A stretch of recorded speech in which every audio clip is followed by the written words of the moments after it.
자, 지금 시간이 2022년 2월 6일 일요일 오후 9시입니다. 코스피 200 지수부터 확인해 볼게요. 자, 월봉만 보면 그냥 공중에 떠 있습니다.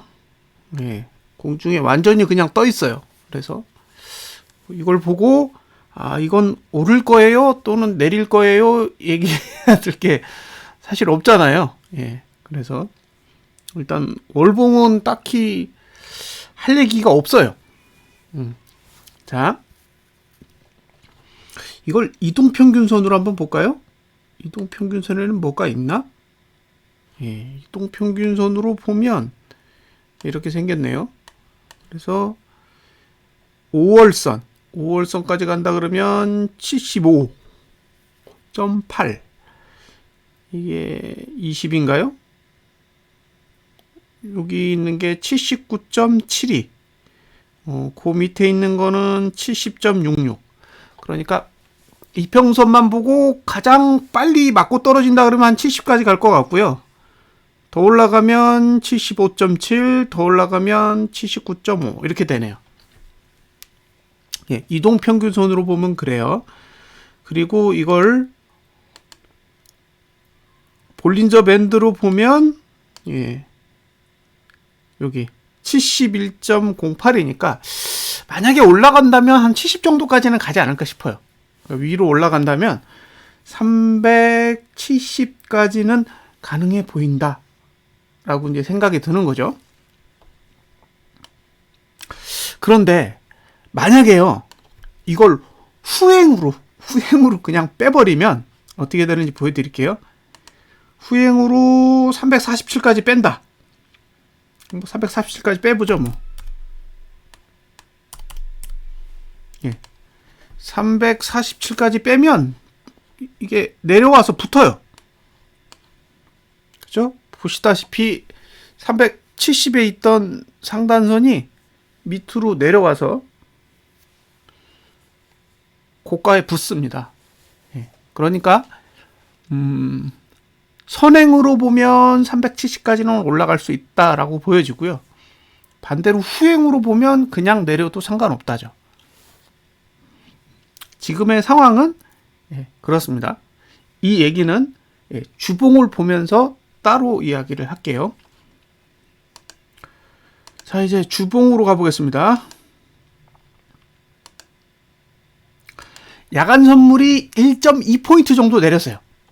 1.2. 그러면 안녕하세요. 65.14 이렇게 적용해 볼게요.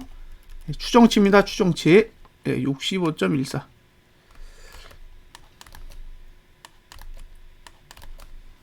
자, 65.14예요. 캡처해서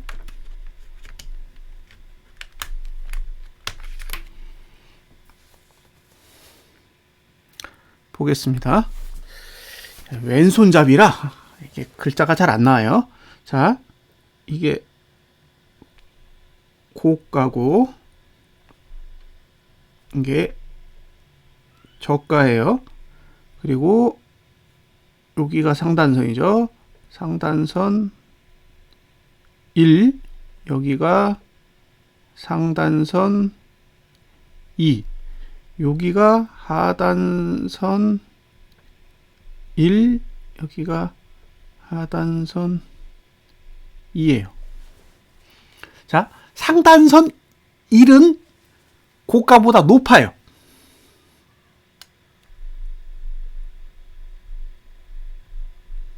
그렇죠? 그리고 하단선 1은 저가보다 낮습니다. 전봉.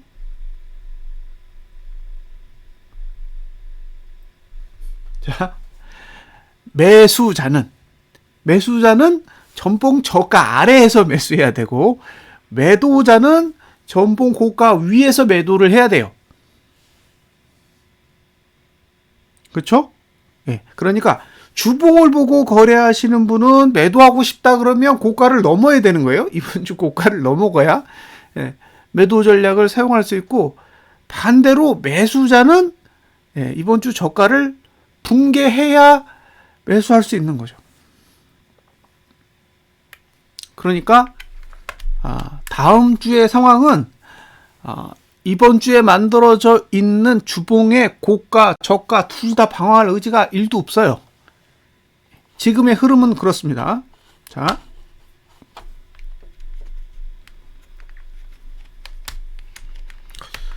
여기 보시면 여기요. 예, 잘 보세요.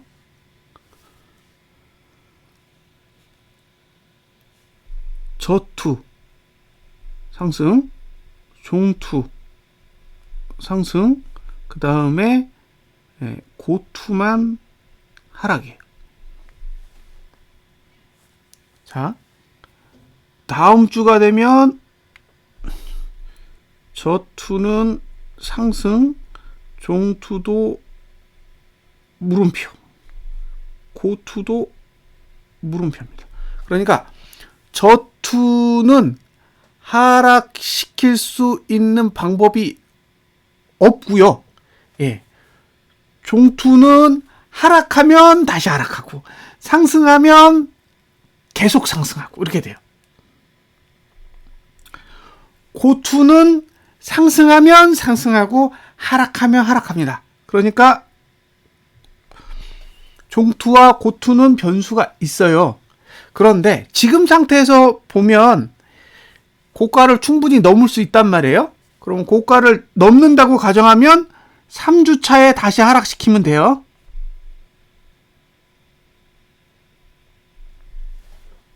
예, 고버스 나라님 안녕하세요. 그쵸? 그러니까 만약에 다음 주에 이번 주 고가를 넘으면 3주차에 2주차 고가를 넘지 못하면 매도해도 되는 거예요. 반대로 얘기하면 2주차에 올라가서 상단선 위에 있을 때 딱 매도를 했다. 매도를 했는데 떨어져서 종가가 하락했다. 그럼 진짜 잘한 거예요. 그렇게 생각하시면 됩니다. 그런데 만약에 상단선에서 매도를 했는데 상단선에서 버티더라. 그러면 큰일 났다 생각하시면 돼요. 됐죠? 자, 매도자의 입장에서 만약에 뭐 내일 아침에 뭔가 안 좋은 일이 생겼어. 예를 들면 미국 선물이 막 엄청나게 하락해서 시작해요. 그래서 시가가 굉장히 많이 내려가. 그러면 이번 주 고가를 넘지 않는 상태에서 매도 전략을 가져갈 수 있어요. 그게 1. 그런데 봤더니 어중간하게 시작했어. 그죠? 그럼 어중간하게 시작했으면 고가를 넘을 거잖아요. 고가를 넘으면 상단선까지 간다고 보시고 상단선 위에서 매도하는 게 2. 예. 나는 고가를 넘으면 다음 주에 매도 안 할 거야. 3주차 됐을 때 2주차 고가를 넘지 않으면 매도하는 게 3이에요. 그 중에 매도자는 선택을 하시면 되고요. 매수자는 일단 이번 주 저가를 붕괴해야 매수할 수 있어요. 주봉은. 그러면 이번 주 저가를 붕괴하고 지난달 저가를 붕괴하지 않는 그 공간, 그 사이에서만 매수 전략을 사용하실 수 있습니다. 자, 이게 주봉 전략이고요. 현재 상태에서 예상되는 매도가는 T4예요. T4의 매도가는 368.37이고요. 그 다음에 371.34입니다. 그러니까 매도자는 368.37에서 371.34 이 두 개의 값을 활용하셔야 되고요. 반대로 매수자는 360.23 아래를 공략하셔야 됩니다. 자, 여기까지 설명을 드렸고요. 다시 일봉으로 가겠습니다.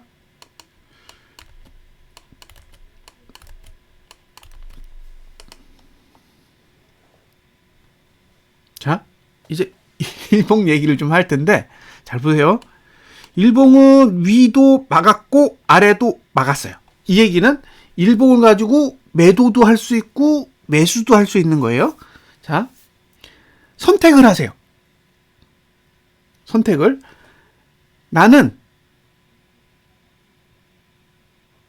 금요일에 고가를 넘지 않는다라고 생각한다. 그게 1이에요. 그러면 얼마? 여기요. 365.56 위에서 T3 365.66 위에서 매도를 하시는 거예요. 그래서 금요일 고가 안 넘으면 오케이입니다. 예. 근데 금요일 고가를 넘었다? 그러면 아까 말씀드렸던 그죠? 주봉의 상단선까지 올라갈 거니까 예. 거기까지 올라올 때까지 다시 기다려야죠. 그러니까 이 경우에는 일봉의 전봉 고가를 넘지 않는 조건 하에서 매도 전략을 가져갈 건지 아니면 일봉이 전봉 고가를 넘는다라고 가정하고 주봉의 상단선에서 매도 전략을 가져갈 건지 둘 중에 하나 결정하시면 됩니다. 자, 그러면 이제 반대로 매수는 얼마에 가능하냐면 363.89에 가능해요. 그 아래. 그러면 이것도 똑같아요. 일봉의 전봉 저가가 붕괴되지 않는다면 363.89와 금요일 저가 사이에서 매수 전략을 가져갈 수 있는데 만약에 저가를 깼다. 그럼 어떻게 해요? 360 아래에서 매수하시면 되는 거죠. 예, 전략은 이렇게 두 개로 딱 구분하면 될 것 같아요. 자, 코스피 200은 이렇게 설명하면 되지 않을까 싶어요. 다음으로 선물이요.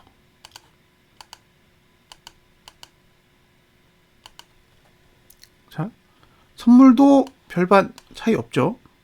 예, 372.34 여기까지가 선물 매도자가 매도할 만한 위치고요. 매수는 사실상 358.37 아래까지 내려와야 되니까 예, 지금 월봉은 올라가도 그만 내려가도 그만입니다. 예, 지금은 월봉을 활용할 수 있는 상황은 아니다 라고 보여지고요. 선물 주봉은 기가 막히게 이격을 해소했죠. 다른 봉은 이격을 해소하지 않았는데 선물은 했어요. 자, 이 상태에서 1.2포를 빼보겠습니다. 사실 제가 지금 하고 있는 선물의 동시 호가가 이대로 시작할 것 같지는 않아요. 근데 제가 임의로 결정할 수가 없으니까 그냥 참고 삼아 보시라고 하는 거죠. 야간 선물이 끝난 시점에서 나스닥 선물이 끝나는 시점까지의 갭이 좀 있는 것 같아요. 더 내렸거든요, 나스닥 선물이. 그래서 어떻게 적용될지는 사실 저도 잘 모르겠어요. 우리장 끝날 때 300포 정도 올랐었어요. 300포. 그러니까 나스닥 선물이 300포 정도 상승하고 있는 상태에서 국장이 마무리가 됐는데 실제로는 150포 정도밖에 안 올랐단 말이에요. 그러면은 거의 1% 정도 내린 거예요. 근데 그 안에 야간 선물이 끝날 때는 150포 정도에서 끝난 것보다 조금 더 높은 위치에서 마무리가 된 거라 사실 시가는 추정이 안 됩니다. 그래서 그냥 가볍게 보시면 될 것 같아요.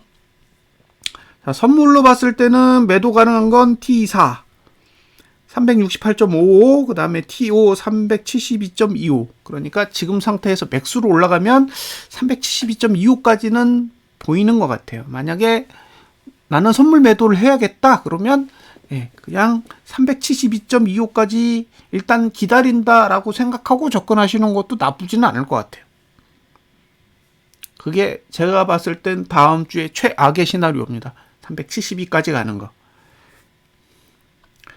그 다음에 반대로 하단선의 위치는 P3 359.97이란 말이에요. 그러면 코스피 200도 그렇고 선물도 그렇고 360 라인에 걸려 있어요. 근데 360은 이번 주 저가보단 낮죠. 그러니까 이번 주 저가를 깰 의지가 있는 거예요. 내리면 깨겠다 해요. 오르면 370대까지 가는데 내리면 360 깨겠다라는 의도가 담겨져 있는 거죠. 이 차트로만 봤을 땐 그렇다라는 거예요. 다음 주는 고가랑 저가는 0구간을 지나고 종가만 1구간을 지나요. 그러니까 금요일날 종가가 하락하면 하방이고 금요일날 종가가 상승해야 상방을 유지하게 됩니다. 이걸 일단 머릿속에 담아 두시고요. 3주차, 4주차는 무조건 하락에 유리해요. 그러니까 무조건 전봉이 음봉으로 끝나면 하락하려고 하나 보다 이렇게 생각하시면 돼요. 자, 이게 어떻게 되냐면 2월 2주에 음봉 났다. 그러면 3주차에 하락하려나 보다. 2월 2주가 양봉이 나도 2월 3주가 음봉 나면 4주차는 하락하려나 보다. 이렇게 짐작을 하시고 대응을 하시면 된다라는 거예요. 예, 이렇게 설명하면 설명은 다 된 것 같아요. 그리고 일봉.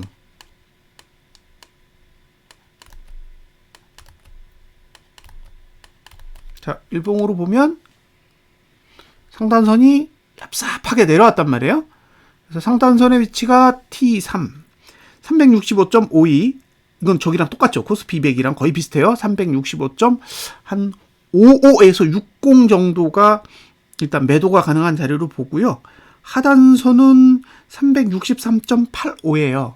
그러니까 이 구조는 이렇게 생각하시면 돼요. 나는 매수하겠다? 그러면 일봉에서 매수가에서 매수한 뒤에 전봉 저가가 깨지지 않는 선에서 370까지 올라간다. 이게 머릿속에 하나의 시나리오고요. 나는 매도한다. 그러면 일봉 상단선에서 매도하고 360 아래로 내려간다에 전략을 세우시면 돼요. 근데 나는 일봉은 모르겠다? 그러면은 주봉 상단선 370선, 그죠? 주봉 하단선 360선 잡고 60 아래에서 매수 전략, 70 위에서 매도 전략을 생각해 보시면 될 것 같아요. 자, 이렇게 차트는 그냥 이렇게 설명하면 되는 거죠. 일봉 전략을 쓸 거냐, 주봉 전략을 쓸 거냐에 따라 결정하시면 되는 거니까, 결정을 하세요.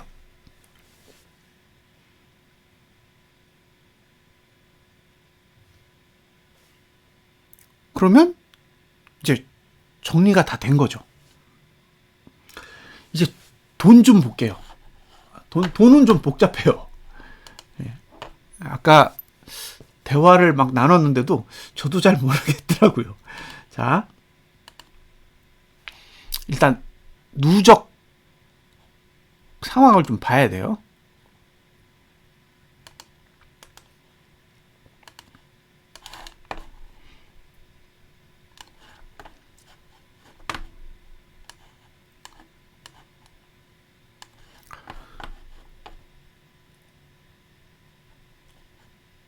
지금 화면, 지금 화면에 보시는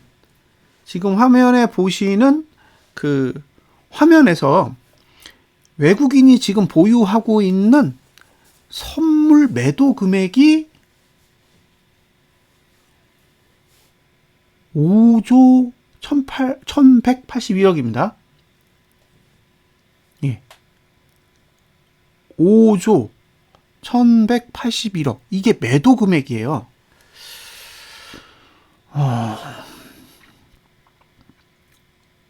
이건 큰 돈이거든요. 제 기준으로 봤을 땐 상당히 큰 금액이에요. 이 돈이. 개인은 3,430억의 선물 매수를 들고 있습니다. 제가 이런 류의 일봉을 몇 번을 봤거든요. 몇 번을 봤는데 5조 원대까지 간 건 못 봤어요. 자, 이게 날짜가 언제냐면요. 바닥을 찍은 날이 2022년 1월 27일이에요. 그러면 1월 27일에 바닥은 얼마냐? 347.45입니다. 근데 지금은 얼마냐면요.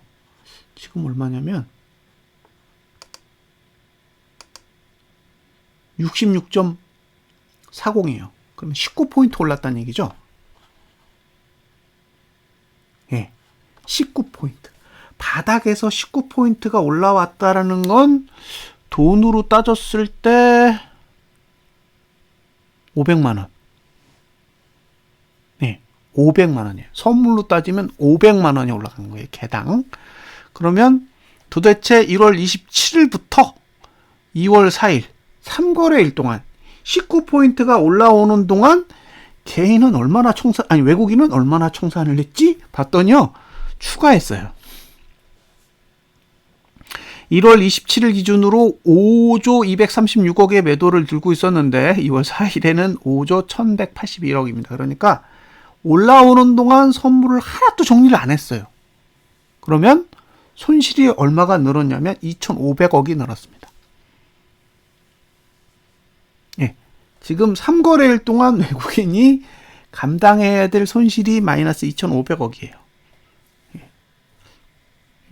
첫 번째 의문은 왜 선물 매도를 정리를 안 했을까? 예, 그게 의문이에요.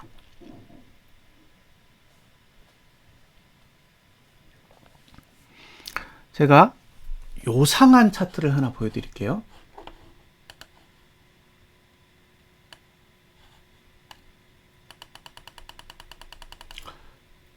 자, 보여드릴 차트가 잠깐만요. 2020년 자, 독립으로 해야 되는구나. 자, 요 화면을 잠시 보세요. 지금 눈에 보이시는 화면은 코로나 터졌을 때의 차트예요.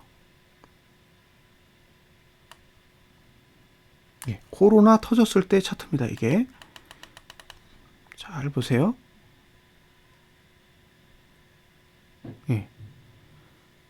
잘 보시면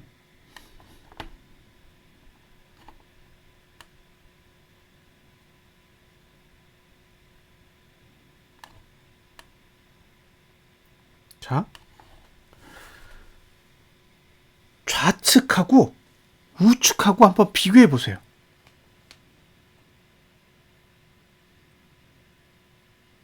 거의 비슷하죠? 좌측에 봉이 떨어지는 형태와 우측이 봉이 떨어지는 형태가 거의 똑같아요.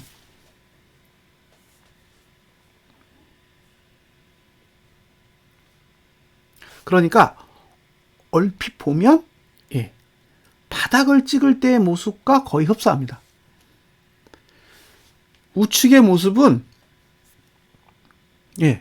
2020년 3월 달에 바닥 찍을 때의 모습이에요.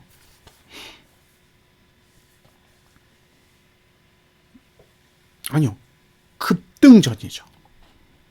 여기서부터 올랐으니까. 잘 보세요.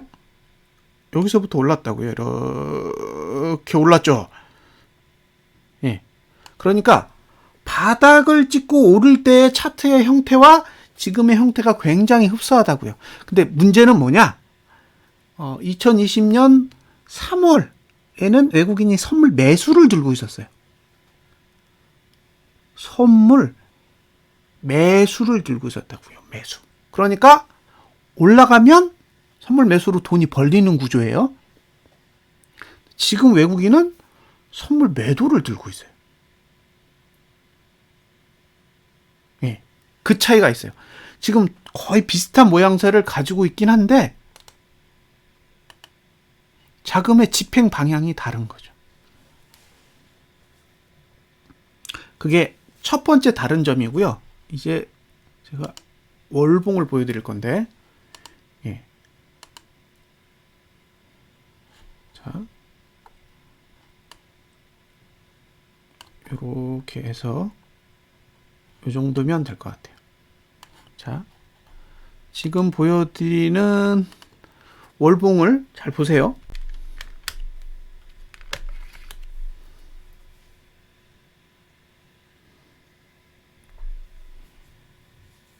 예, 슬비님 안녕하세요. 여기요, 여기. 여기랑 비교를 할게요. 이 월봉은 마이너스 4.8조 원을 매도한 거예요. 그리고 요게 아마 3.2조 원을 매수한 걸 거예요. 자, 한 달 동안에 3.2조 원을 매수해서 장대 양봉을 만들었어요. 근데 4.8조 원을 들여서 장대 음봉을 만들었다는 거죠. 자, 3.2조 원 매수한 봉 뒤에 봉이 이렇게 생겼어요. 예. 이 뒤에는 어떤 봉이 나올까? 이게 물음표예요. 과연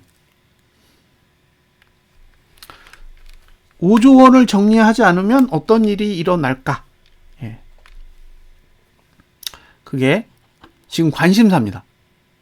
그러니까 아까 보여드렸던 그 시황에서 보면 매도자의 위치는 뭐 370이고 매수자의 위치는 360 아래라고 했잖아요. 그러니까 차트로 봤을 때는 매도 위치와 매수 위치가 갈라지는데 돈은 너무 일방적으로 그죠? 매도에 쏠려 있어요.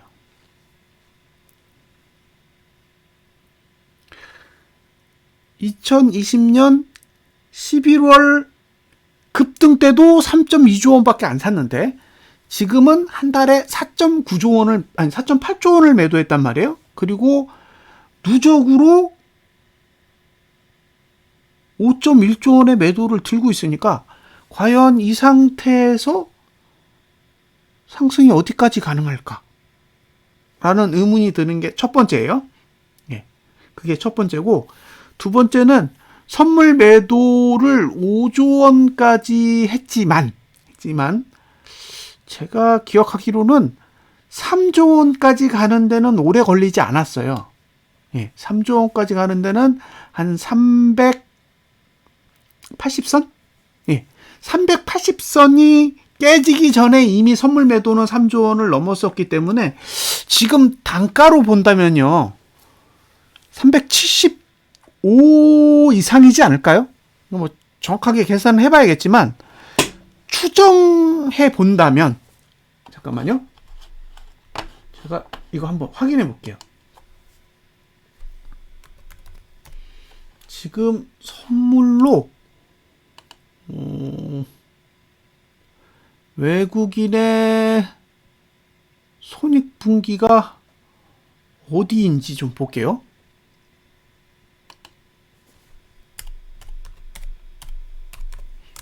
손익분기 선물 손익분기 잠깐만요. 80일이에요.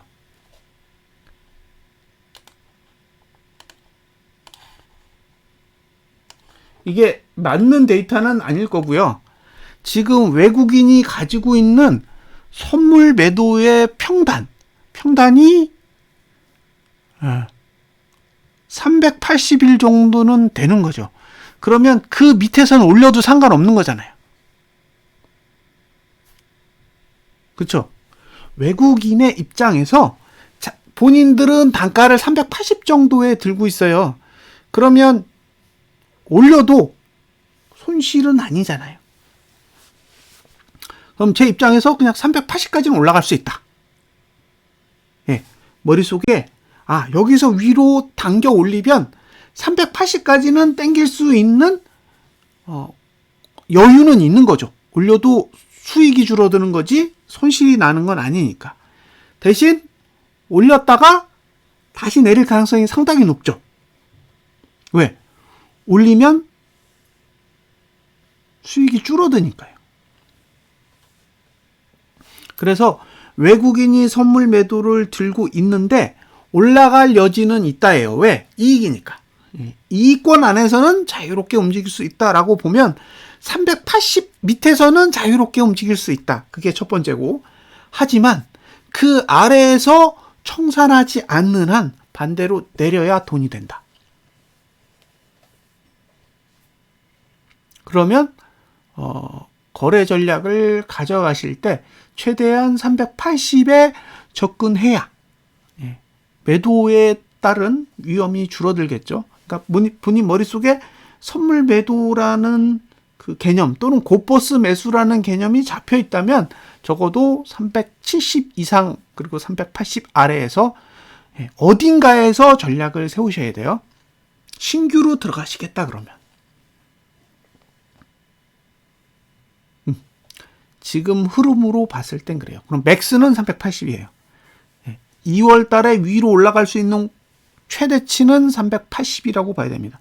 외국인이 선물을 청산하지 않는 한 380이 맥스라고 보입니다. 380 가기 전에 5조 다 청산하면 그럼 맥스 없어요. 그러면 더 올라갈 수 있는 거죠. 자, 선물에 대한 정리는 끝났어요. 그럼 다음 옵션.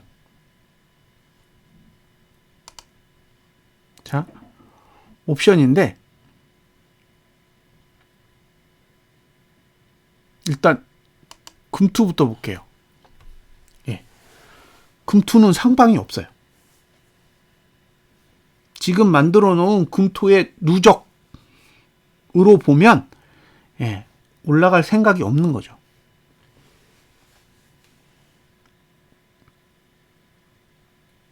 이건 그냥 하방이에요. 그럼 개인은요? 양매도. 개인은 양매도예요. 그래서 374 위로 올라가거나 356 아래로 쳐박거나 둘 중에 하나의 흐름이 나와야 개인이 쪽박 차는 거죠. 나머지 외국인은 내려도 되고 올라도 돼요. 근데 373 위로 가거나 아니면 63 아래로 가거나. 그럼 이제 생각을 해보세요. 위로 가면 373 위로 가야 되죠. 그래야 외국인이 돈을 벌고 개인이 잃을 거잖아요. 아래로 가면 외국인은 63 아래로만 가면 되고 개인은 56 아래로 쳐박아야 돼요. 그럼 이제 내려가면 외국인도 좋고 올라가면 외국인은 좋아요. 근데 금투는요. 위가 없어요. 금투는 위가 없어. 그러면 만기까지 금투는 위를 막겠죠. 왜? 손실 나니까. 이 포지션으로만 보면 외국인은 위아래 다 돈이 되지만 증권은 위가 돈이 안 돼요. 그럼 증권은 아래로 가야죠. 그러면 개인을 죽이는데 위를 선택해야 될 이유가 증권에게는 없는 거죠.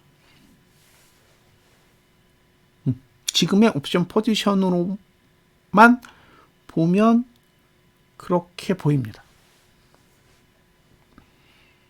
자, 외국인은 선물 매도를 5조 원 넘게 들고 있어요. 내리면 땡큐입니다. 내리면 땡큐예요. 증권은 옵션 때문에 내려가기를 바라는 형태죠. 그러면 내렸을 때 증권도 이기고 외국인도 이익이에요. 선물 때문에. 그래서 지금 머릿속에 떠오르는 아이디어는 오르면 매도를 할 수 있다예요. 지수가 위로 올라왔을 때 매도가 가능하겠다라는 생각은 들어요. 왜냐? 외국인 선물 매도에 증권 옵션 하방이면 만기일까지 일단 올리지는 않을 가능성이 있어 보인다라는 거죠. 그런데 이게 이제 밑으로 내려갔단 말이에요. 밑으로 내려갔을 때 매수를 해야 될까? 라는 관점에서 보면 쉽지 않아 보인다라는 거예요. 개인이 56 아래로 내려가야 손실이 난다면 지수가 60 아래로 내려갔을 때 거기서 튕겨서 다시 위로 올라간다라는 생각이 잘 안 드는 거예요. 돈의 흐름으로 보면 그런 생각이 들어요. 그래서 일봉상 금요일 저점이 붕괴되지 않으면 매수 전략은 가능해 보인다. 이건 오케이예요. 그런데 일봉상 저점을 깨서 주봉의 매수가로 갔을 때 매수를 해야 된다라는 점에는 물음표를 던진다고요. 어쩌면 더 누르고 내려갈 수도 있다라는 거죠. 개인 옵션을 작살내기 위해서. 자, 그러면 이제 머릿속에 정리해야 될 투자 전략은 크게 두 가지가 있습니다. 주봉이 전고점을 넘었을 경우 하나, 주봉이 전고점을 넘지 않았을 경우 하나. 주봉이 전고점을 넘지 않았을 때는 일봉상 상단선을 사용하고 일봉상 전봉 저가를 깨면 홀딩하는 전략이 있고요. 두 번째, 일봉상 전고점을 넘으면 369에서 372 사이의 공간에서 하방을 세팅하는 방법이 하나가 있습니다. 매수 전략은 일봉상 전봉 저가가 붕괴되지 않는 선에서 매수 전략을 가져가되 목표는 370에서 372 정도까지는 잡아볼 수 있다라고 보여집니다. 일봉상 전봉 저가가 붕괴되면 매수 전략은 저는 포기해야 된다고 봐요. 적어도 만기까지는. 저 증권의 옵션 누적 포지션을 보면 위는 관심이 없어 보입니다.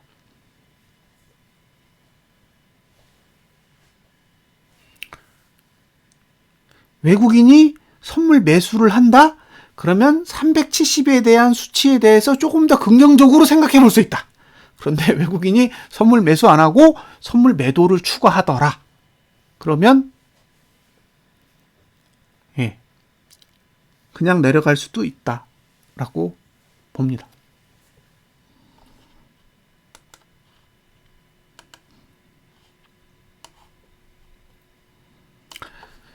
나는 고버스를 사야겠다. 그러면 아까 말씀드렸던 일봉상 전략과 주봉상 전략을 나눠놓고 그 중에 어떤 것을 선택할 건지를 심각하게 고민해 보세요.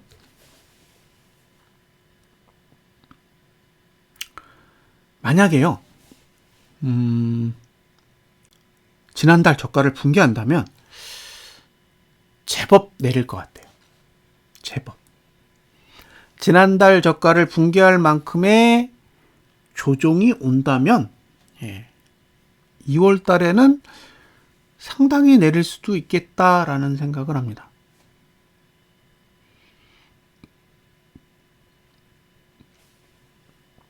그런데 고가가 어딜 거냐? 그 질문에 대해서는 제 머릿속에 답이 없어요. 그러니까 370을 찍고 빠질 건지, 지금 고가가 나온 상태에서 개파락해서 그대로 내리꽂을 건지, 아니면 선물 매도의 단가인 380 부근까지 끌어올렸다 떨어뜨릴 건지를 모르겠어요. 그건 시간이 흐름에 따라 계속 관찰하면서 찾아봐야 됩니다. 왜냐? 안 보이거든요. 보여야 이쯤 가면 좋아요라는 얘기를 할 텐데, 지금은 차트상으로 그걸 그려놓지 않고 움직이고 있기 때문에 해석하는 사람의 입장에서도 딱히 답을 드릴 수 있는 방법이 없습니다.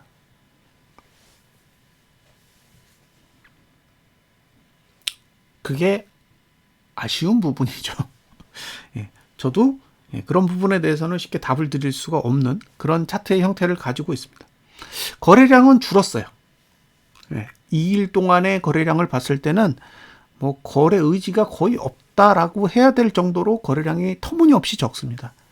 이렇게 거래량이 적으면 내리기 힘들어요. 투매가 나와야 내리겠죠. 근데 지금 투매가 없기 때문에 아직까지는 이렇게 하락할 수 있나? 라는 생각을 해야 될 정도로 거래량이 형편없어요. 자, 다음은 코스피요. 코스피는 그냥 훑어볼게요. 지금 상단선의 위치는 여기에요. 과거로 봐야 되니까 여기에요. 2766. 그러니까 2766 위에까지 올라오면 한번 매도해 볼 만한 그런 위치에 도달한다라는 거죠. 반면에 하단선은 이건 발달되었다라고 볼 수도 없어요.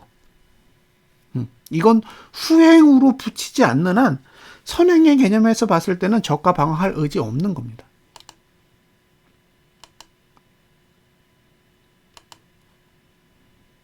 그렇죠? 비슷해요.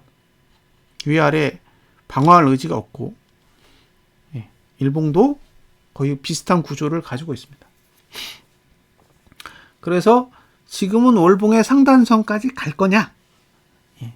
그 문제에 대한 관찰이 필요한 거죠. 간다고 판단되면 일단 370대까지는 올라온 뒤에 하락에 대해서 관심을 가져볼 만하고요.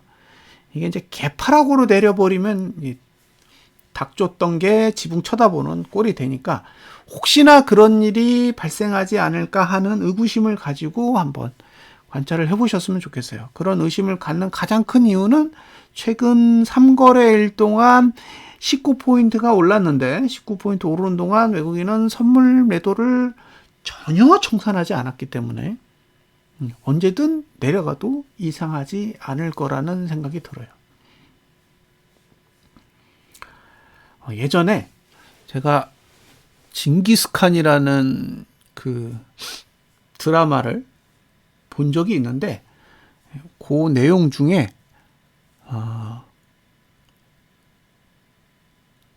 그 몽골 부대가 러시아를 공격할 때 늦게 왔다고 화내는 장면이 나와요. 근데 거기서 그런 얘기를 하는 거죠. 너 때문에 이제 땅이 녹아서 러시아는 쳐들어갈 수가 없다. 그래서 러시아 공격을 포기하고 폴란드 쪽으로 방향을 틀어요.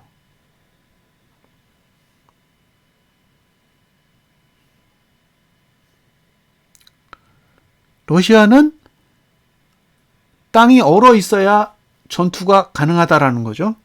그래서 아마도 만약에 러시아 쪽에서 사건이 시작이 된다면 적어도 3월 달까지는 가지 않을 거다.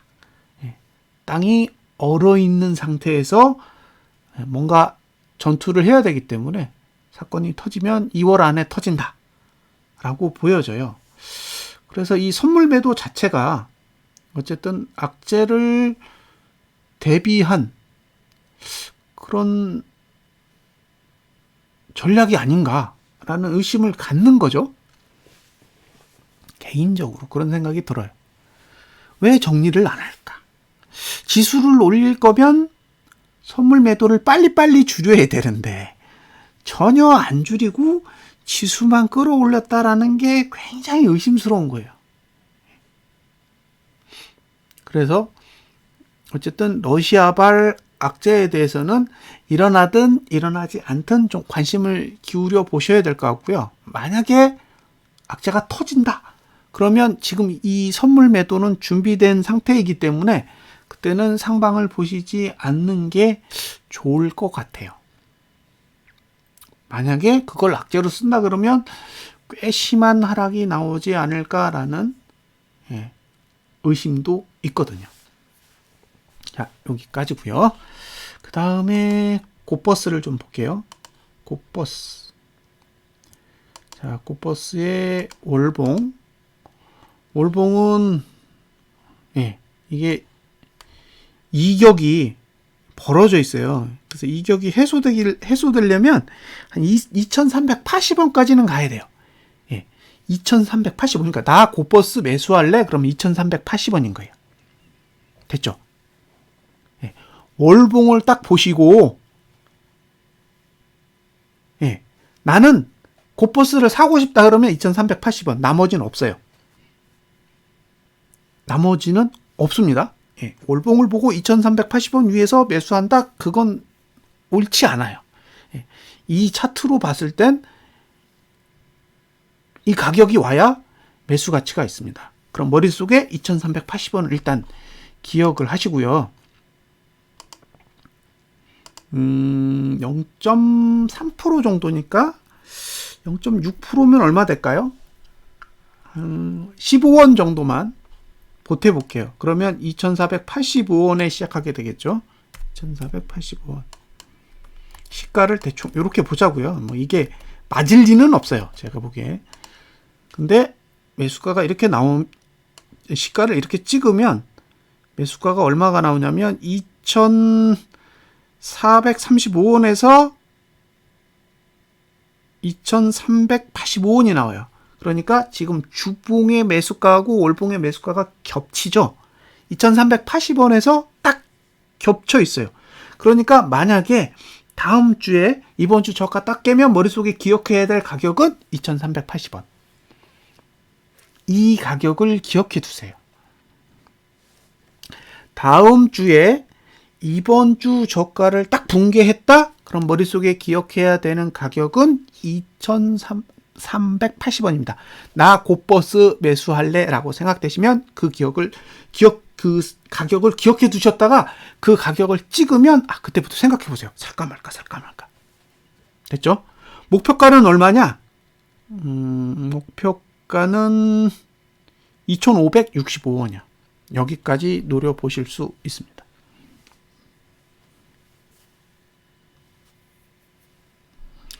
만약에 다음 주에 종가가 상승했다.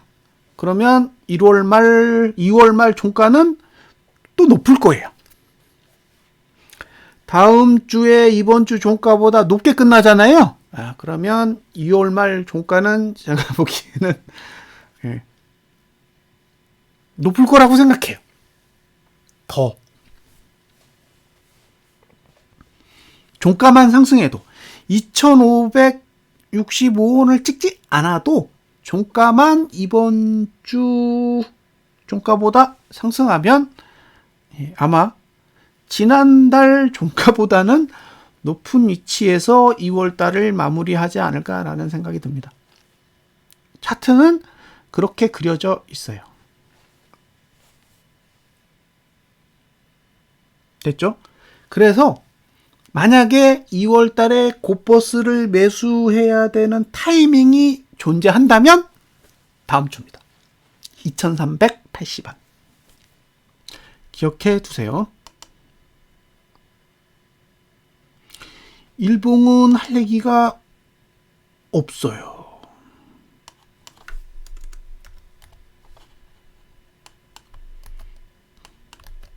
갭상승하면요? 고맙죠. 예. 일봉은 저가를 깨느냐 마느냐. 저가를 안 깨면 매수가는 2,475원. 2,485원에 시작하면 금요일 저가를 붕괴하지 않는다라는 조건 하에 2,475원까지. 어쩌면 80원일 수도 있고, 75원, 그 사이, 80원, 75원. 그 가격에서 매수할 수 있어요.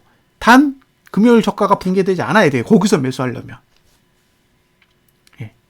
일봉 쓰기 싫으면 2,380원. 둘 중에 하나. 자, 갭상승을 하잖아요. 일봉상 갭상승이 나오면, 금요일 저가를 붕괴하지 않는 선에서 매수 전략을 가져가야 돼요. 거기까지는 됐죠. 갭상승. 지금보다 갭이 더 떠요. 갭이 더 떠서 시작되면 금요일 저가가 붕괴되지 않는 선에서 매수 전략을 가져가셔야 된다고요. 그리고 갭상승이 나왔을 경우에 어떤 일이 벌어지냐면 목표가가 달라져요. 그걸 보여드릴게요. 자, 월봉의 이격은 2,380원에 있었다 그랬잖아요. 이걸 극복하려면 어디까지 가야 되냐? 그거를 아시면 돼요. 그러면 제가 2,700원 찍어볼게요. 자, 2,700원을 찍어보면 이격이 해소가 안 돼요. 그러니까 내일 갭상승이 떠서 바로 상승한다라는 거는 2,700원보다 더 간다는 얘기죠. 그러면 2,750원 가볼게요.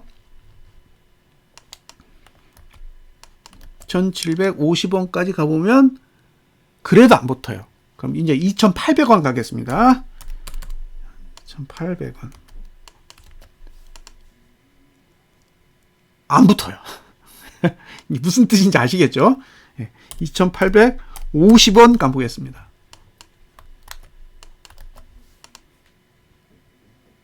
붙어요. 자, 이제 잘 생각해 보세요. 만약에 시가를 딱 찍었는데 시가가 허접해. 이거 일봉 저가 못 지킬 것 같아. 그런 생각이 들면 나의 매수가는 2,380원이라는 생각을 가지고 기다리셔야 돼요. 근데 문제는 갭상승이 떠서 다이렉트로 날아간다. 그러면 지금 만들어진 일봉상의 저가를 깰 가능성이 없어 보일 수도 있잖아요. 그때는 목표가가 얼마다? 2,850원까지는 올라간다예요. 얼마에 매수해야 되냐는 일봉의 문제예요. 왜냐면 일봉의 시가에 따라 매수가가 변하기 때문에 지금 당장은 매수가가 얼마다라는 걸 지정할 수가 없어요. 시가를 찍어봐야 하니까.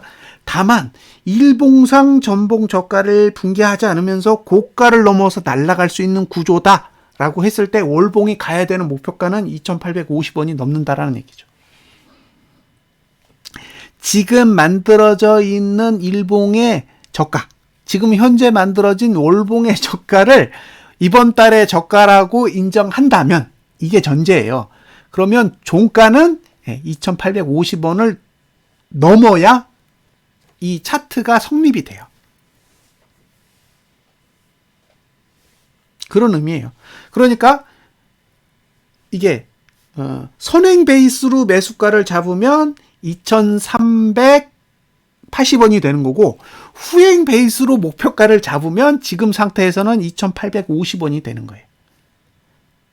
됐죠? 이게 무슨 뜻인지. 내가 지금 저가가 나왔어. 그래서 저가가 나왔기 때문에 올라간다고 생각해. 라고 접근하면 2,850원을 보고 매수하셔야 된다고요. 그 매수가는 금요일날 저가가 붕괴되지 않는 선에서 그 어떤 가격이 되는 거예요. 그런데 딱 봤더니 이거 일봉 저가 깰 것 같아. 그 얘기는 월봉의 아랫꼬리를 더 그리겠다는 얘기거든요. 그 경우에는 나는 2,380원 선에서 매수를 대기하고 있어야 된다라는 얘기죠. 정리 끝났습니다. 다음으로 보실 건 타이거. 자, 타이거도 매수가가 얼마냐? 여기에요. 2,480원. 네, 이 정도 됩니다. 내려오면 여기까지는 와야 튕기겠구나. 그 생각하고 계시면 돼요. 빨리 오는 게 좋아요. 그래야 많이 가지. 그쵸? 빨리 와서 찍고 가야 남은 시간 동안 많이 올라가요. 이걸 괜히 질질질질질 시간 끌면서 일봉을 많이 쓰면 나중에 남아있는 일봉이 몇 개 없어서 올라가는데 버거워요. 그러니까 쏟아질 것만 빨리빨리 쏟아져야 돼요. 그리고 감으면 돼요. 그죠? 확 내렸다가 만킬까지 다 감아주면 돼요. 그러면 감지덕지죠. 저는 그렇게 생각합니다. 내리는 게 결코 나쁜 게 아니에요. 지금은 오히려 올라가려면 내려서 차트를 예쁘게 만들 필요가 충분히 있어요.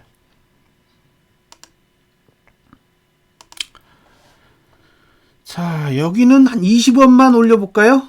그러면 2,600원.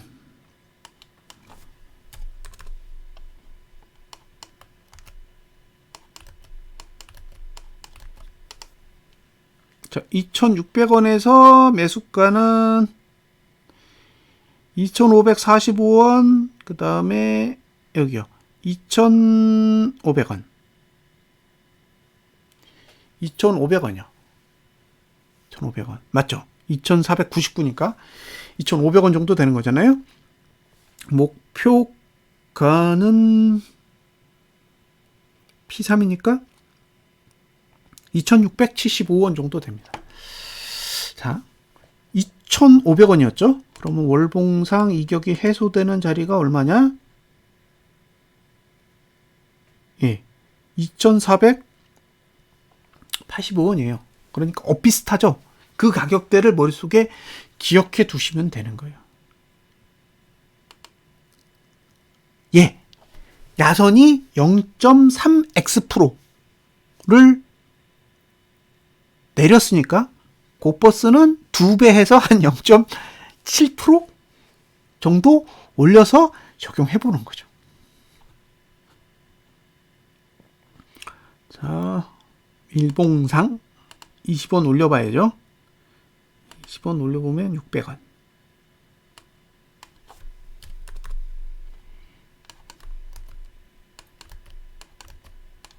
자, 이렇게 보면요. 매수가가 여기에요, 여기. 2,590원. 네. 2,590원이요. 그러면 이제 고민을 하셔야 되는 거죠. 일봉에서 매수해서 전봉 저가가 깨지지 않는다라고 확신할 수 있느냐. 그게 하나예요. 그런 확신이 있으면 사야 돼요. 근데 저도 그런 확신이 없어요. 이건 아래 꼬리가 없잖아요. 그러니까 저가를 방어할 거라는 믿음이 사실은 없어요. 실제로 지킬 수도 있거든요. 외국인이 시가 딱 찍고 그냥 끌어올릴 수도 있어요. 근데 그건 외국인이 실제로 그렇게 했을 때의 문제고, 차트만으로 봤을 때 와, 이거 저가 방어 될까? 이런 생각이 저는 들어요. 그래서 지금 상태라면 저가는 깨질 수 있다라고 일단 예상은 하는 거죠.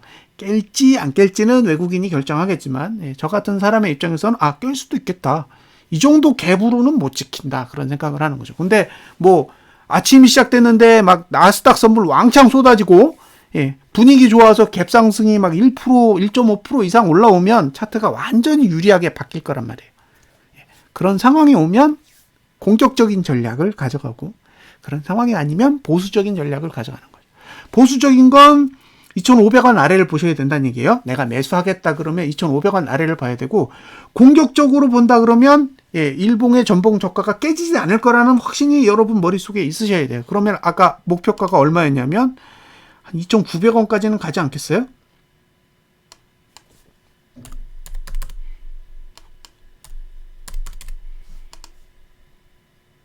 예, 2,900원 더 가요. 그러니까 전고점 넘을 충분한 에너지를 지금 가지고 있다는 얘기예요. 올라가면 전고점 넘는 건 문제가 없다. 근데 문제는 요 정도 아래 꼬리를 가지고 올라갈까? 라는 의문은 남는다라는 거예요. 지금 만들어진 아래 꼬리의 크기가 아직은 믿음직스럽지 못하다는 거죠. 머릿속에 있는 저 아래 꼬리의 크기가 보통 상방으로 갈 때 만들어지는 아래 꼬리가 조금 부족해요. 부족해서 지금은 조정을 더 하는 게 낫지 않나라는 게, 일단 그런 생각은 가지고 있는 거죠. 그래서 지수가 오르는 거에 대한 거부감은 없어요. 지수가 오르는 거에 대한 거부감은 없는데 외국인이 선물 매도를 정리하면 스트레스를 받겠죠. 그런 입장입니다.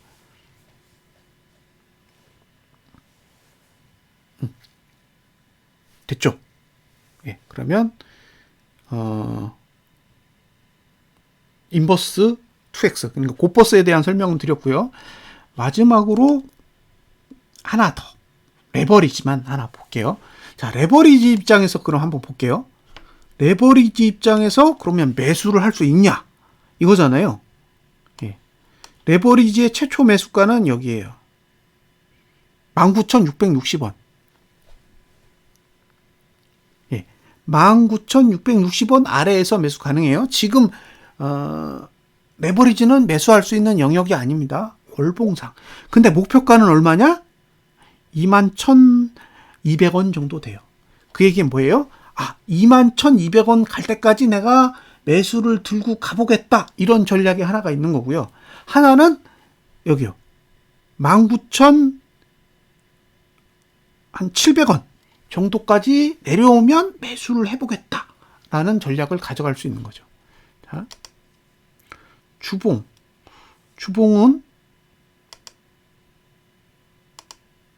이렇게 보시면, 어쨌든 저가를 지킬 생각은 없는 거예요. 저가를 지킬 생각이 없기 때문에 주봉상 매수 전략은 제가 보기엔 없어요. 주봉은 매수 전략이 없다. 자, 그러면 일봉을 볼게요. 일봉상 얼마를 빼야 될까요? 100원. 150원만 빼볼게요. 130원 빼면 한 24,000원 정도 되겠네요. 자, 24,000원 정도를 시가로 했을 때 어떤 일이 벌어지나 보세요. 이렇게 되죠. 그러면 여기 요 정도 22,255원. 22,255원에서 전봉 저가 사이 딱 그 영역만 매수 전략을 가져갈 수 있고, 만약에 저가를 깼다 그러면 월봉 매수가까지는 내려올 때까지 일단 구경해야죠. 주봉 전략은 제가 보기엔 아니올 시다예요. 저가를 깬 봉은 신뢰하지 않는다. 기본적으로 전봉의 저점을 붕괴하는 봉은 일단은 신뢰하지 않는 거죠. 그렇게 보시면 좋을 것 같습니다. 그러면 레버리지, 고버스, 그 다음에 선물, 코스피 200 이렇게 다 살펴봤어요. 추가적으로 한 종목을 더 볼 건데 삼성전자입니다. 삼성전자를 보여드리는 이유는 직접 보시고 판단하세요.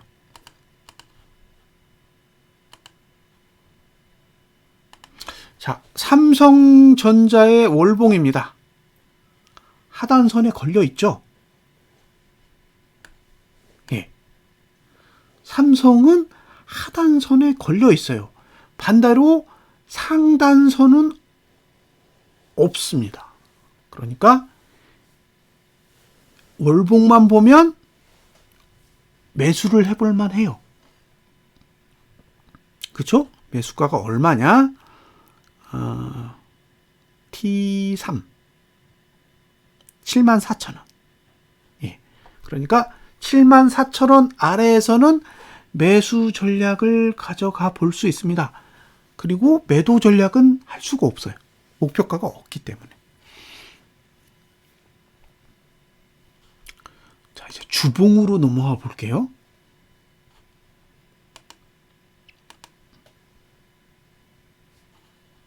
자. 그런데 주봉은 상단선이 있어요. 어라? 이제 경우의 수를 따져야 됩니다. 그죠? 월봉은 위가 열려 있어. 월봉은 위가 열려 있는데 주봉은 위가 닫혀 있어요. 그쵸? 그러니까 이게 뭘 뜻하냐면 일주일 동안은 월봉의 상단선 대신 주봉의 상단선을 쓸 수 있죠.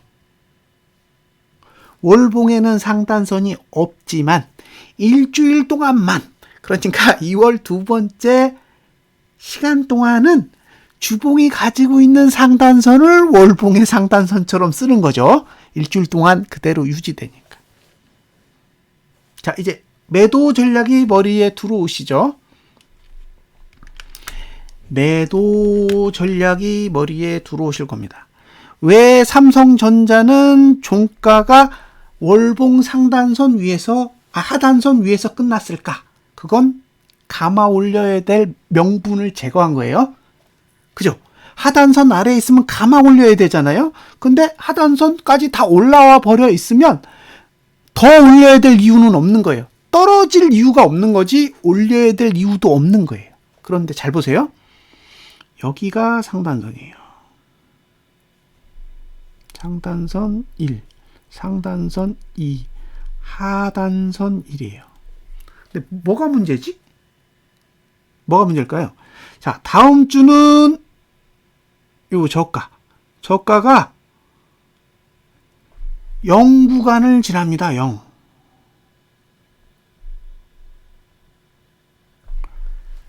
유일무이해요. 유일무이. 무슨 뜻인지 아시겠죠?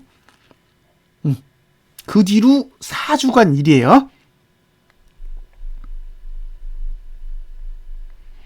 그러면 저가 투자 심리도를 상승시킬 수 있는 유일한 기회는 다음 주뿐입니다.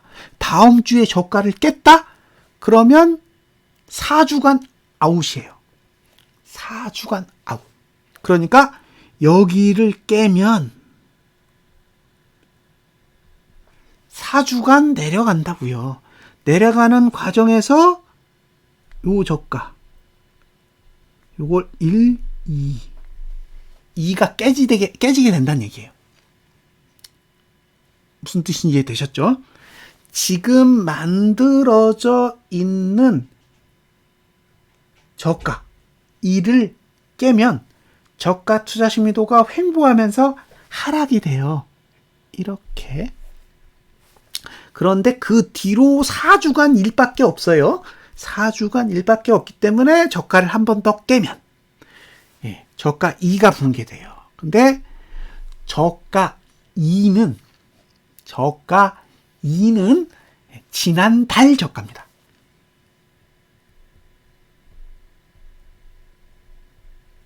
자, 이해하셨죠? 예? 이해가 되세요? 무슨 얘기인지 이걸 이해하고 넘어가셔야 머릿속에 전략이 떠오릅니다. 상단선까지 올라가요. 상단선까지 올라가는데 지난주 고가를 넘어도 돼요. 괜찮아. 왜? 다음 주에 고가는 1구간을 지나기 때문에 고가가 이번 주에 고가를 넘어도 매도할 수 있어요. 다음 주를 보고. 중요한 건 고가가 아니라 저가가 이번 주 저가를 깨야 돼요. 그러면 4주 동안 저가 투자 심리도는 1구간만 지나죠. 1구간만 지나기 때문에 4주 중에 한 번만 하락하면 최저가 모드가 만들어지고, 최저가 모드가 만들어지면 저가 1을 붕괴하는 상황에서 저가 2까지도 노려볼 수 있는 거예요. 그러면 지난달 저가가 붕괴된다라는 의미인데, 도대체 지난달 저가를 붕괴하는 게 뭐가 그리 대단해? 라고 생각하실 수 있습니다. 그래서 다시 월봉을 보여드릴게요. 자, 이게 삼성전자의 월봉이 잠시 깨졌네요. 그래서 다시 보겠습니다. 자, 삼성전자의 월봉입니다.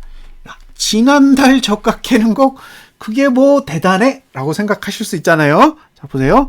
지난달 저가를 깨면 저가 투자 심의도가 내려가겠죠. 그러면 요 자체가 최저가가 됩니다. 예. 그러면 여길 깨야죠. 그죠? 여기 1번 깨면 2번까지 깨집니다.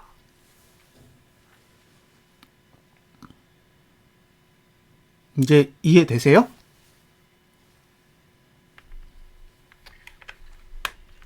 예.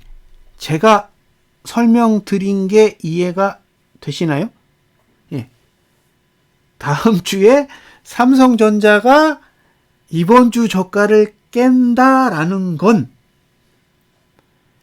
앞으로 4주 안에 지난달 저가를 깬다라는 의미를 담고 있고요. 4주 안에. 그 4주 안에 지난달 저가를 깨는데, 그게 2주 안에 오면, 2월 3주나 4주 안에 온다면 월봉의 지난달 저가를 깨는 격이 되기 때문에 최저가 모드가 월봉상에서 발생하고, 월봉상 최저가가 되면 지난번에 만들어져 있던 작년 저점까지 내려갈 수 있는 힘이 만들어진다라는 거죠. 지금 삼성전자가 가지고 있는 구조입니다. 그러니까 삼성전자가 이번 주 저가를 딱 깼다. 그러면 나는 곧버스를 사야 되는구나 라고 생각을 하셔야 된다는 얘기예요. 이해되셨죠? 예? 삼성전자가 이번 주에 저가를 깨고 올랐다. 그러면 저건 내리려고 올리는 거구나 생각하시고, 최대한 올라갈 때까지 기다렸다가 나는 곧버스 사야지 생각하시고 접근하시라는 거예요. 그래서 제가 삼성전자 차트를 보여드리는 거예요. 삼성전자 차트에는 그런 정보가 그려져 있다라는 거예요. 이게 지수에는 안 그려져 있어요. 그래서 삼전 차트를 보여드리는 겁니다. 자, 삼전의 주봉 차트와 코스피 200 지수의 주봉 차트가 다른 게 뭐냐?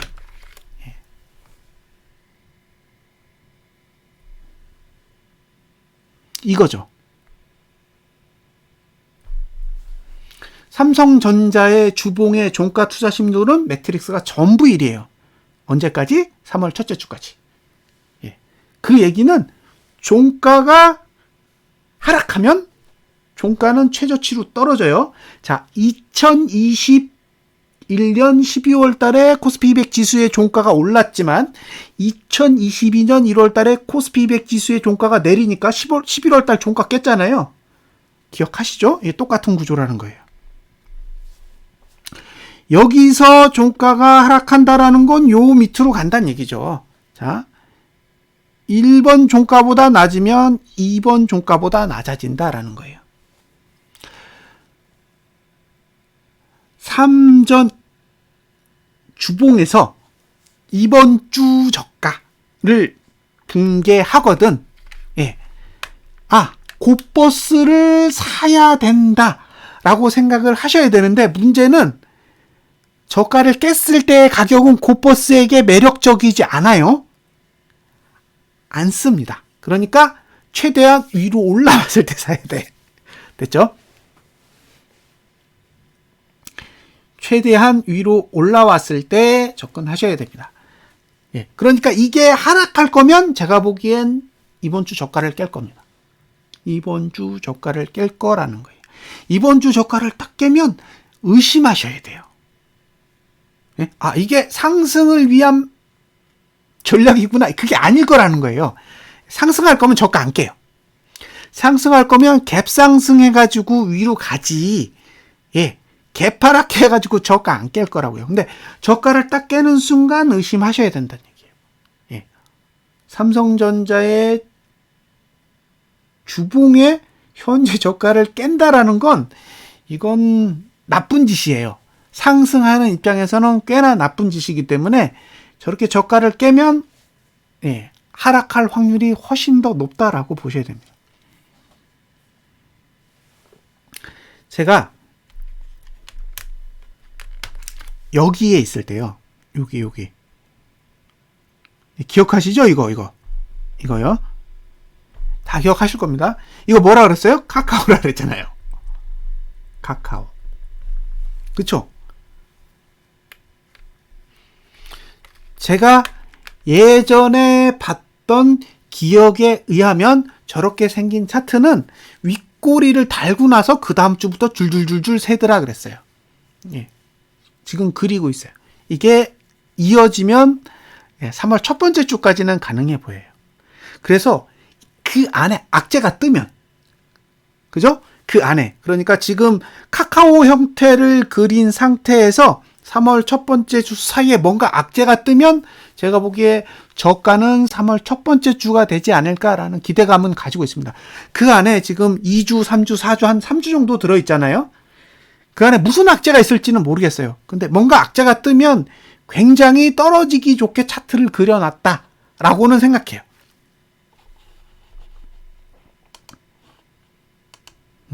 제 머릿속에 있는 그림은 그렇습니다.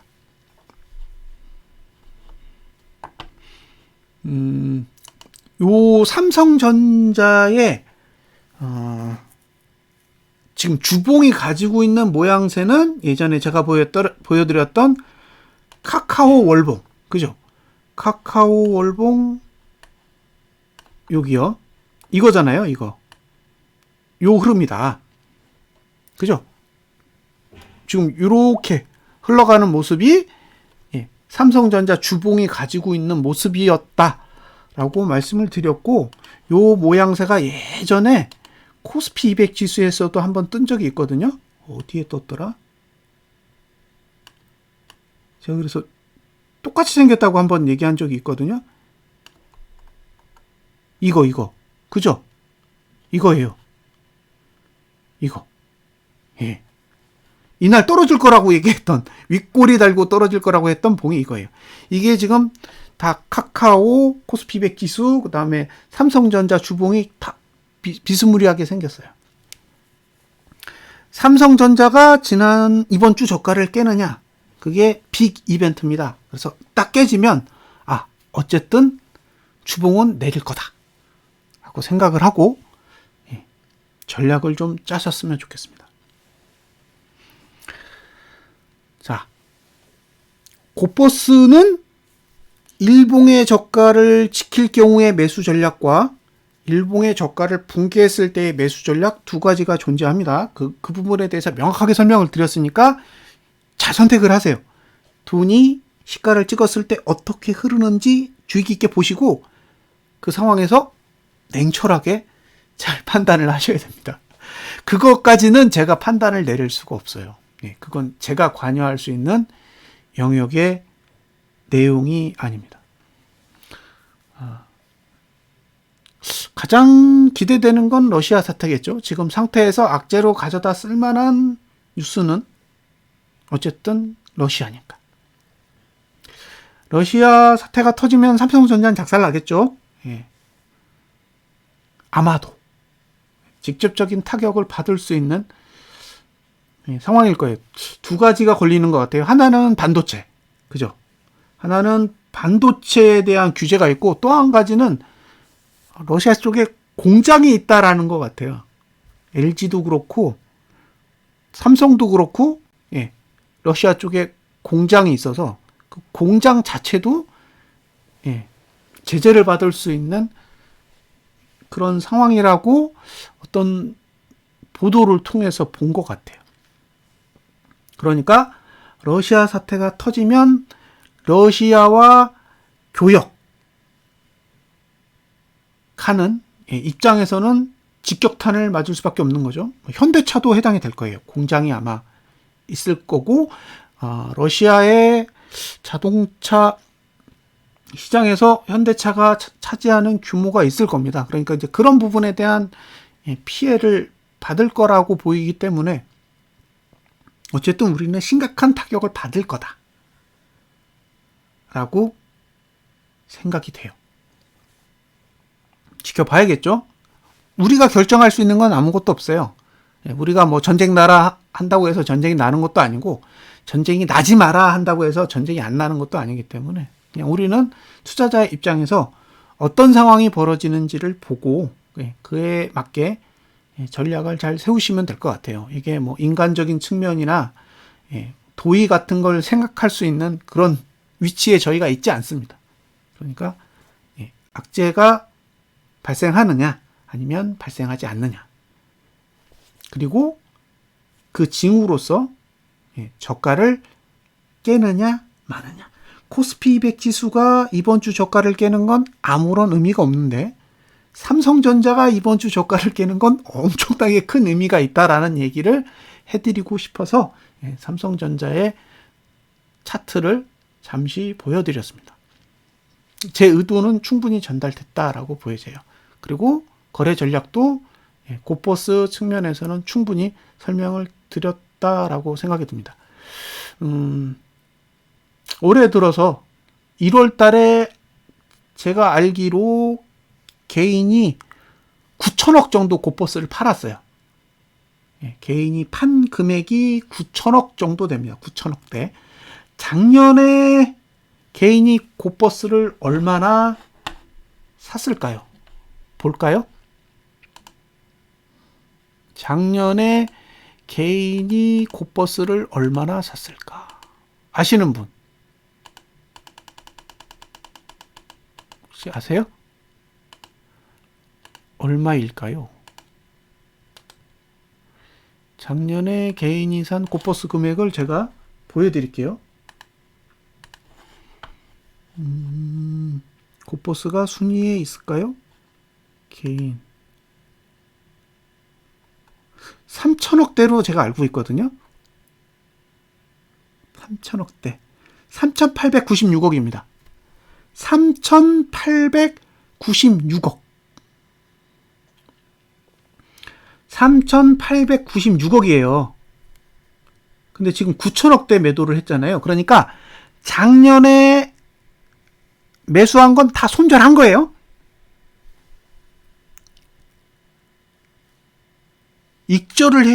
손절했다고 해야죠. 작년에 개인이 매수한 3,896억은 이미 전부 청산된 상태라고요.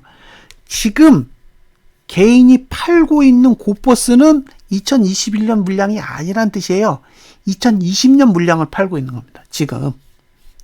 근데 1월 달에 9천억 정도 팔았는데 2월 달 들어서 900억 정도 샀어요. 그러니까 고버스 하락폭 대비해서 개인이 그렇게 고버스를 심각하게 사고 있는 건 아니라는 거예요. 9천억을 팔고 900억을 샀어요. 그러면 아직까지는 그렇게 심한 타격은 아니라는 거죠. 하루에 1,000억대 파는 거 쉬워요. 그러면 하루나 이틀만 기다렸다가 1000억대 매도가 한번 나오면 원상태로 충분히 복구될 수 있는 그 정도의 환경이라고 보여져요. 자, 여기까지 지수에 대한 설명을 마치도록 하겠습니다. 제가 어떤 분의 부탁으로 멤버십이요? 멤버십을 열었는데 진짜 이렇게 캐릭터가 뜨긴 뜨네요. 지금 보시면 채팅하면서 보시면 개구리가 이렇게 그려져 있잖아요.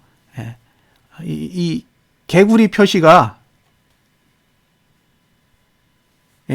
개구리 표시가 그 멤버십입니다. 사실 멤버십은 큰 의미는 없어요. 제가 뭔가 이 방송을 보시는 구독자분들에게 뭔가 특별히 해드릴 수 있는 게 크지는 않은 것 같아요. 근데 보시면 기능을 보세요. 어떤 기능을 사용할 수 있는지 보시고 기능에서 제공하는 건 제공을 해드리도록 하겠습니다. 그리고 장중에 이제 다음에 시간 나면 종목 같은 거 물어보시면 그걸 제가 동영상으로 만들어서 올려드릴게요. 자, 나는 어떤 종목을 거래해? 나는 어떤 종목에 관심이 있어? 라고 이 채팅창에 남겨주시면 그 종목을 제가 기록해 뒀다가 이게 방송 끝나고 나서 뭐 내일이든 모레든 시간을 내서 그 종목들을 유튜브 동영상으로 만들어서 올려드릴게요. 적어도 그 멤버십 가입하시는 분들에게는 그 정도는 해야 되지 않을까라는 생각이 듭니다. 그래서 관심 있거나 아니면 거래하고 있는 종목들을 간간히 저한테 남겨주세요. 남겨놓으시면 제가 그거 적어뒀다가 동영상으로 올려드릴게요. 제가 유사투자자문업은 등록이 돼 있어요. 유사투자자문업은 등록이 돼 있는데 자문업이나 인위범은 등록이 안 돼요. 저희의 그 재무 구조로는 그게 안 됩니다. 그러니까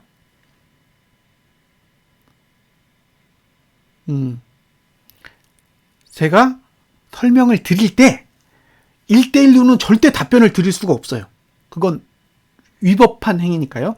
그래서 항상 질문을 주시면 불특정 다수가 보실 수 있도록 동영상으로 만들어서 올려드리겠습니다. 다만 이게 모든 분들이 요청한 걸 제가 동영상으로 다 제공할 수는 없잖아요. 없으니까 이 멤버십이라는 타이틀을 가지고 있는 그런 구독자분에게 한해서만 제가 일단 제공을 해드릴게요. 그래야 멤버십이란 걸 할 이유가 생기잖아요. 제가 딱히 그거 외에는 해드릴 게 별로 없어요. 자, ETF 관련 세금. 제가 아는 수준에서만 설명을 드릴게요. 유가는 제가 볼 수 있는 차트가 없어요. 유가는 제가 만든 차트를 적용해서 데이터를 받을 수가 없기 때문에 분석이 안 됩니다. 자, 고버스하고 레버리지요. 레버리지의 세금은 제가 아는 기준에서는 일단 수익이 2천만 원 이상 나셔야 돼요. 세금을 얻어 맞으려면 수익 자체가 2천만 원이 넘어야 됩니다. 그게 첫 번째고, 두 번째는 그 수익이 2천만 원이 넘는다라는 게 매수가 매도가의 차액이 아니라 과표 기준상 차액이 2천만 원이 넘어야 돼요. 그러니까 내가 100원에 사서 150원에 팔았단 말이에요. 그래서 50원의 수익이 생겨서 수익이 2천만 원이 넘었어요. 나 세금 얻어 맞는 건가? 이렇게 생각하실 수 있잖아요. 근데 과표로 봤을 때는 100원에 사가지고 110원에 팔았단 말이에요. 그러면 수익은 10원이에요. 50원이 아니라 수익은 10원입니다. 그러면 10원을 기준으로 세금을 떼래요. 나는 50원을 벌어서 수익이 2천만 원이라고 생각했는데 실제로는 400만 원인 거죠. 과표로 했을 때는 제 수익은 400이 돼요. 그러면 2천만 원이 안 넘기 때문에 세금이 안 나오겠죠. 그렇게 생각하시면 되고요. 당일 거래는 세금 자체가 없어요. 과표가 똑같아요. 그러니까 오늘 사서 오늘 파는 건 과표 기준상 동일합니다. 세금이 없어요. 자, 이런 건 말하면 안 되는데 이렇게 보시면 돼요. 계좌를 2개 만들어 놔요. 계좌를 2개 만들어 놓고 오늘 샀어요. 샀는데 수익이 났어요. 팔어. 종가에 팔아요. 그리고 다른 계좌로 사. 이해되세요? 제가 오늘 한쪽 계좌에 1억을 놓고 다른 계좌에 1억을 넣어놓고요. 한쪽 계좌에 고버스를 1억 원어치 샀단 말이에요. 근데 이게 수익이 났어. 그럼 종가가 되잖아요. 팔아요. 그리고 다른 계좌로 1억 원어치 다시 사요. 그러면 그날 차액은 세금이 없죠. 그날 차액은 세금이 없잖아요. 그러면 다른 계좌에 있는 돈을 가지고 계속 갖고 가. 그러다가 손실일 땐 안 팔고 수익일 땐 팔아요. 그리고 다른 계좌로 다시 사. 그러면 세금이 없어요. 이해 되셨죠? 예? 2개의 계좌로 계속 종가 기준으로 사고 팔고 이렇게 가면 과표 기준상으로 세금을 얻어맞을 확률이 엄청나게 떨어져요. 당일 청산하는 건 세금 없다니까요. 그런 방법도 있다. 대신 돈이 많으셔야 돼요. 두 계좌를 같이 운용해야 되기 때문에 머니가 많으셔야 됩니다. 자, 여기까지 일단 방송을 마무리 짓도록 하겠습니다. 오늘 새로 오신 분이 혹시 있으시면, 이 방송을 처음 보는 분이 있으시면 말씀을 해주세요. 나 이 방송 오늘 처음 본다. 그럴 수 있잖아요. 자, 일단 방송은 마무리 짓겠습니다.